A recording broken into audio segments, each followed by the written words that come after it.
Поскапе автобуските карти до Куманово, Охрид, Гевгели и другите градови во земјава. Причините за новите поскапи цени се зголемување на трошоците, пред се повисоката цена на горивото за автобуси и на резервни автобуски делови.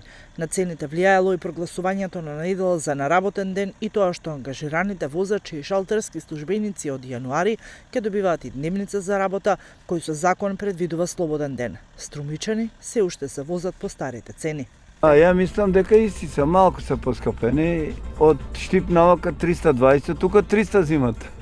Тамо шу улева, шу натре мислам. Не, исто. Тука е поевтино. Кај нас велес поскапо.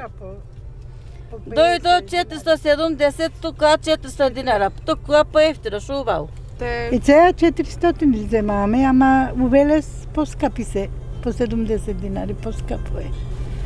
И така, што ќе правиш? Нема што ќе да кажуваш. Кога мора негде да одиш, ќе одиш. Превозниците претходно барале помош од државата поради кризата или со намалување на акцизата на горивата или пак со намалени патарини за автобусите во меѓуградскиот превоз.